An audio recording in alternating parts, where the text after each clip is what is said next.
आप देख रहे हैं नेड्रिक न्यूज, साहस सच कहने का। 16 दिसंबर 2012 की वो काली रात कोई भूल नहीं सकता, जब निर्भया को उन 5 दरिंदों ने बुरी तरह से नोचकर मौत की आगोश में सुला दिया था। इस घटना को 6 साल बीत चुके हैं, लेकिन निर्भया की मां आज तक उस गम को भुला नहीं पाई है। सुप्रीम कोर्ट के फैसले के बाद निर्भया की मां को उम्मीद है कि आरोपियों को फांसी जल्दी होगी, लेकिन कब होगी इसका पता उन्हें भी नहीं। हमारे संवाददाता ने निर्भया की मां से खास बातचीत की, तो सुनिए उनके दिल का क्या दर्द था। 16 दिसंबर 2012 की वो रात कौन भूल सकता है, जिस वक्त निर्भया के साथ उन दरिंदों ने हैवानियत की सारी हदों को पार कर दिया था। लगभग 6 साल का वक्त गुजर चुका है।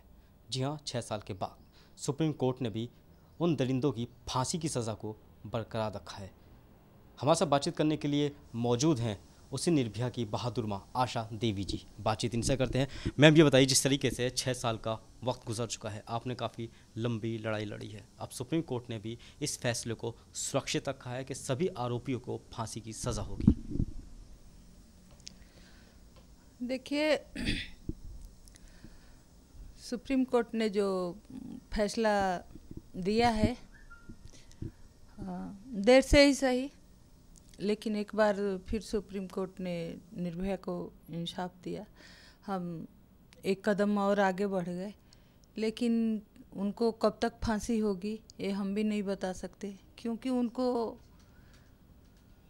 हजारों ऑप्शन है कि नहीं लोअर कोर्ट जाएं, हाई कोर्ट जाएं, सुप्रीम कोर्ट जाएं, राष्ट्रपति के पास जाएं। तो उनके लिए तो हजार ऑप्शन है, लेकिन हम तो हमारे हिस्से में तो इंतज़ार है। लेकिन मैं संघर्ष करूंगी, और जब तक उनको फांसी नहीं हो जाती है तब तक हम भी लड़ते रहेंगे। 6 साल का वक्त बहुत लंबा होता है। 6 साल से आप लड़ाई लड़ती जा रही हैं इस केस को लेकर, तो आखिर कितनी कठिनाइयाँ, कितनी मुश्किल आई इस केस को? देखिए, 6 साल में कितनी मुश्किल आई, कितनी कठिनाइयाँ हुई, हमने कैसे दिन निकाला, ये हम शब्दों में नहीं आपको बता सकते। बहुत दिक्कत होती है, क्योंकि जो भी हमारे कानून व्यवस्था है, हमारी न्याय व्यवस्था है, मुजरिम हजार कानून तोड़ के क्राइम करते हैं, लेकिन हमारा कानून व्यवस्था अपनी रफ्तार से चलती है, सरकारें अपनी रफ्तार से चलती है, और धीरे धीरे 4 साल 5 साल समय निकल जाता है, तो कहीं ना कहीं ये कोर्ट का भी समय बर्बाद होता है। आज सबसे जो दिक्कत होती है उस विक्टिम परिवार को होता है, क्योंकि उनको सफ़र करना होता है। मुजरिम को तो एक बार जेल में गया तो उसको वो सुरक्षित है, उसको सिक्योरिटी रहेगी, खाना है पीना है, उसको कोई चिंता नहीं है। तो हमारा मानना यही है कि कहीं ना कहीं ये जो लंबा समय होता है, ये हमारे केस को कमज़ोर करता है, क्योंकि विक्टिम के तरफ से लोगों का झुकाव हटने लगता है, और जो उनको सज़ा मिलती है तो उनको भावनाएं जगने लगती है कि नहीं, इनको मौका मिलना चाहिए तो सुधरने। इसी से जुड़ा हुआ एक सवाल आपसे करूंगा। जिस वक्त ये पूरा केस हुआ था, उस वक्त पूरा देश आपके साथ था, कई सारी राजनीतिक पार्टियां भी आपके साथ थी, और एक पार्टी तो ऐसी भी थी जो दिल्ली की सत्ता में भी आ गई इस पूरे केस के बाद। लेकिन अब 6 साल के बाद क्या वही पार्टियां अभी भी आपके साथ खड़ी हुई हैं? बिल्कुल नहीं, अब तो मिल भी नहीं पाते हैं हम तो। लेकिन देखें, उस टाइम का तो था कि नहीं सब कुछ ठीक हो जाएगा, सब साथ हैं, चाहे इंसाफ भी मिल जाएगा। लेकिन आज 6 साल का समय निकल गया, तो यही तो है दिक्कत कि जो भी पार्टी में आना है, चाहे वोट का टाइम होता है, तो एक महिला का मुद्दा ही रखा जाता है सामने। कर्नाटक के अंदर एक डीजीपी ने आपसे आपकी बेटी को लेकर कुछ शब्द कहे थे, जिसके बाद आप नाराज़ भी हो गई थी। हालांकि बाद में उन्होंने माफ़ी भी मांगी थी, लेकिन जिस वक्त कोई ऐसी टिप्पणियाँ आपसे करता है तो उस वक्त कैसा फील होता है, कैसा महसूस होता है? देखिए, बहुत तकलीफ़ होती है। मैं दसों बार, सैकड़ों बार मैं चैनल पे बोल चुकी हूँ कि ये नहीं कि महिला एक बार महिला के साथ गलत हो गया तो गलत हो गया, उसके साथ सालों साल होता है। घर में होगा, बाहर होगा, समाज में होता है, कोर्ट में होता है।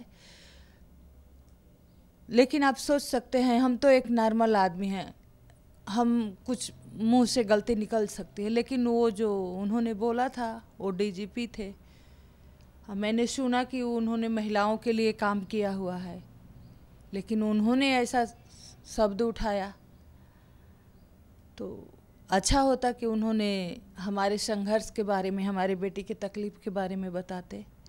लेकिन जो भी उन्होंने कहा ठीक नहीं कहा। हालांकि मैंने भी जवाब दिया कि अगर हम ऐसा सोचते हैं कि नहीं हम कहीं, उन्होंने एक और भी बोला कि नहीं अगर आप कहीं फंसते हैं तो आपको सिलेंडर कर देना चाहिए। देश के अंदर कई सारे रेप होते हैं, कई सारी ऐसी घटना होती हैं, रेप के बाद लड़कियों को मार भी दिया जाता है। कुछ लोग ऐसे होते हैं, गरीब परिवार से होते हैं, वो अपनी आवाज़ नहीं उठा पाते।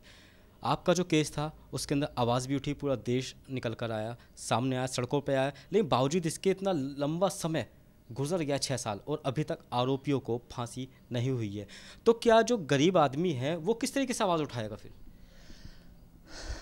देखिए,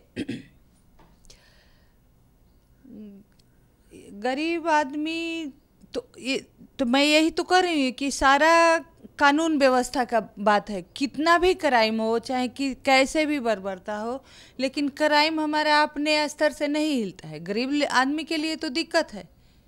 हम भी कोनो बहुत अमीर नहीं थे, हम भी गरीब थे, हम भी अपने बच्चों को घर ज़मीन बेच के पढ़ाए थे, बेटी को।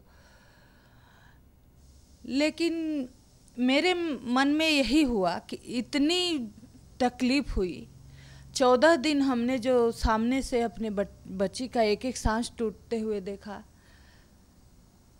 तो हमने अपने आप को तैयार किया कि नहीं, हमें इंसाफ चाहिए। हम ऐसे लोगों को कैसे हम चुपचाप सह के बैठ सकते हैं? तो दिक्कत तो है, गरीब आदमी के लिए तो दिक्कत है, वो भी है। हम दिल्ली में हैं तो ठीक है, गांव में रहते तो शायद हम भी नहीं कर पाते। दिल्ली में ठीक है, लेकिन कहने का मतलब है कि ये हमारे जो कानून व्यवस्था है, इतनी बड़ी बड़ी कोर्टें बना के बैठा हुआ है, सरकारें हमारी हैं, सरकारें आती रहती हैं, जाती कोर्ट भी बनी थी, कानून में तब्दीली भी हुई थी, बावजूद इसके इतना ढीलापन। हाँ, लेकिन जो भी कानून बना वो कागजों में रह गया, जो भी सिस्टम बनाएगा वो कागजों में रह गया। कोर्ट तो है, कोर्ट तो देखने को है, लेकिन उसमें जज ही नहीं है, तो आपका किस काम का फास्ट है? तो ये तो हमारी न्याय व्यवस्था को देखना चाहिए कि जो हमारी छोटी छोटी बच्चियों के साथ क्राइम हो रहा है, उस टाइम जब घटना हुई थी तो उस टाइम यही बोला गया था कि नहीं, एक निर्भया फंड बनाया गया था। उस टाइम बोला गया था कि इस फंड से हम जो भी सर्वाइवर हैं उनकी मदद होगी, महिला सुरक्षा के लिए काम होगा। तो उस फंड से चाहिए कि जो लोग विक्टिम है, जो बच्ची के साथ हो गया, वो परिवार है, उसको मदद करे, आगे भी केस में लड़ने के लिए मदद करे। क्योंकि मैंने 6 साल जो संघर्ष किया है, तो मैंने यही देखा है कि अगर कोर्ट में केस चली गई है, अपना चल रही है,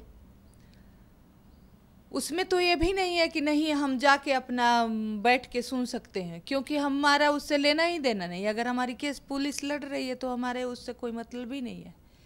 तो कम से कम कानून में ये भी होना चाहिए कि अगर कोई विक्टिम परिवार है, कोई गरीब परिवार है, वो चाहता है कि नहीं हम जाएं अपना केस सुने, तो सरकार को चाहे कोर्ट को उसकी व्यवस्था देनी चाहिए कि नहीं उसको आना जाना है, चाहे उसको हर आर्थिक मदद देनी चाहिए। लेकिन ऐसा होता नहीं है। अब हम ही हैं, हम कैसे जाते हैं, मेट्रो से जाते हैं, बस से जाते हैं, हमें कौन पूछता है? अभी आपने निर्भया फंड की बात करी। निर्भया फंड जो है 2012 के बाद बनाया गया था। कई सारी ऐसी हेल्पलाइन भी खोली गई थी जो आज की तारीख में बंद है। अगर निर्भया फंड की अगर हम बात करें तो निर्भया फंड से कितनी लड़कियों की अभी तक मदद की जा चुकी है? देखिए, मैं भी इस पे काम करती हूँ।